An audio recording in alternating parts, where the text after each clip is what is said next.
Baik, Assalamualaikum warahmatullahi wabarakatuh. Perkenalkan, nama saya Mas Tuki, NIM E 2018-2296.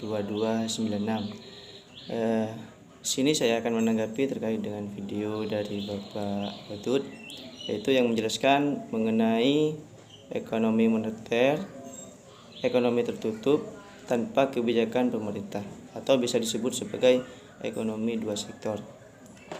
Di mana dalam video tersebut menjelaskan mengenai pengertian atau arti dari ekonomi tertutup itu sendiri dan tanpa kebijakan pemerintah, dan juga menjelaskan mengenai ciri-ciri ekonomi dua sektor, dan juga menjelaskan mengenai alur pendapatan perekonomian dua sektor, rumus keseimbangan ekonomi dua sektor, fungsi konsumsi dan tabungan dalam konvensional, di mana di situ ada dua pendapat, yaitu yang pertama pendapat menurut Van Modigliani dan yang kedua yaitu Milton Friedman, dan juga menjelaskan mengenai fungsi konsumsi dan tabungan dalam Islam, dan yang terakhir yaitu menjelaskan mengenai fungsi investasi dengan pendapatan ekonomi Islam dan konvensional. Melihat dari video tersebut itu sudah cukup jelas, di mana yang pertama menjelaskan mengenai ekonomi tertutup, di mana ekonomi tertutup sendiri itu yang saya dapatkan dari video tersebut yaitu menjelaskan bahwasanya ekonomi yang tidak membutuhkan atau suatu negara yang menerapkan ekonomi tertutup yang tidak membutuhkan impor dan ekspor untuk memenuhi kebutuhannya. Itu yang saya dapat dari video tersebut. Dan juga menjelaskan mengenai tanpa kebijakan pemerintah, artinya yaitu pemerintah tidak ikut andil dan tidak ikut campur dalam kegiatan atau apa yang dilakukan oleh masyarakat, dan juga tidak tahu menahu apa yang dilakukan oleh masyarakat, dan juga tidak mengetahui apa yang diproduksi atau yang didapatkan oleh masyarakat. Yang kedua yaitu mengenai ciri-ciri ekonomi dua sektor. Di situ sudah jelas mengenai ciri-cirinya dan juga alurnya. Nah, alur di sini kan ada RTP dan juga ada RTK. Ya, yang saya dapatkan dari video tersebut, di mana alurnya yang pertama yaitu mengenai RTP, yaitu yang dari RTK ke RTP. Maksud dari RTK ke RTP yang pertama yaitu menjual sesuatu yang bisa berupa tanah. Jadi konsumen menjual pada produsen. Yang kedua dari RTP kembali pada RTK, yaitu memberikan pendapatan yang berupa uang dari hasil penjualannya sebagai tanda balas dan jasa. Jadi setelah RTK ke RTP menjual, RTP lalu memberi balasan berupa uang kepada RTK. Yang ketiga yaitu dari RTK ke RTP lagi, yaitu membeli barang atau jasa untuk memenuhi kebutuhannya. Lalu dari RTP ke RTK yaitu menjual hasil produksinya untuk keberhasilan produksinya. Nah, melihat dari gerak-gerik atau alur dari RTP ke RTK dan RTK ke RTP, di sini dapat saya simpulkan bahwasanya inti dari alur pendapatan perekonomian dua sektor sendiri yaitu dari RTK ke RTK.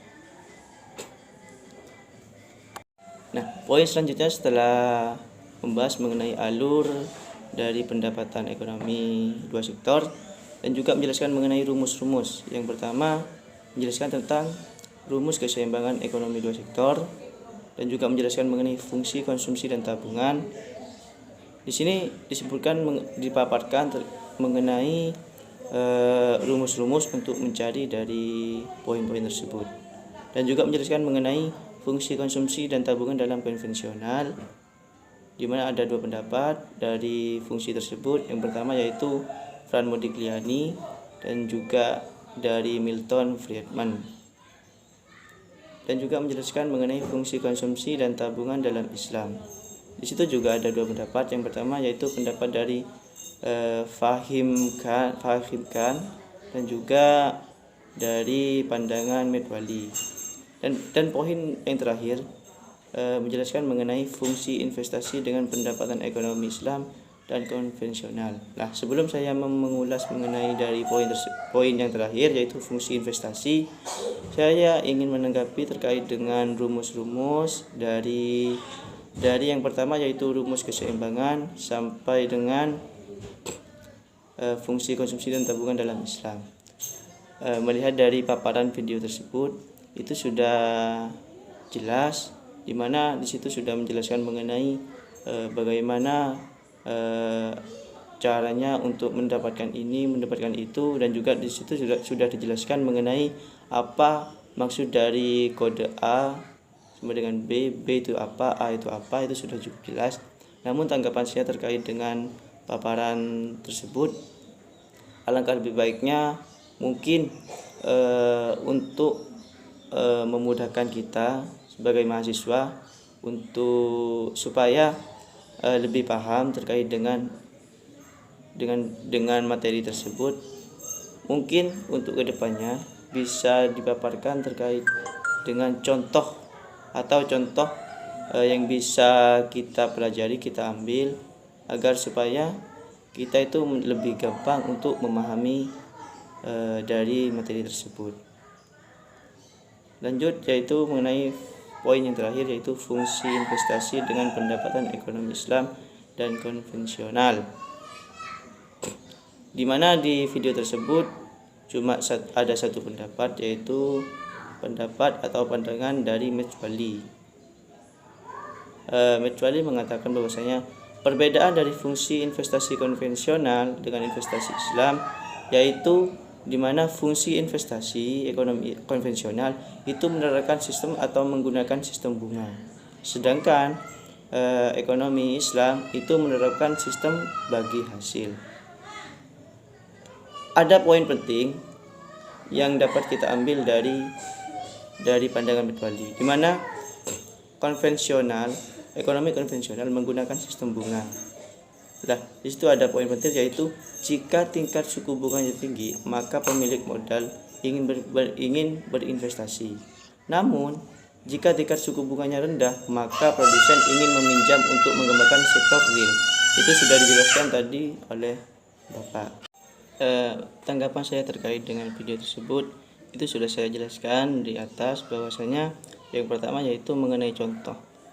Mungkin alangkah lebih baiknya mengenai rumus-rumus itu jangan cuma dipaparkan mengenai materinya atau penjelasannya, tapi mungkin bisa dikasih contoh supaya kita sebagai mahasiswa agar lebih mudah untuk mempelajarinya.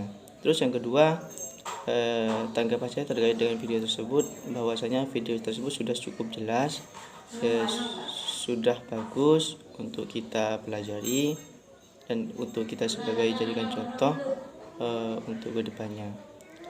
Mungkin itu saja yang dapat saya sampaikan, saya tanggapi.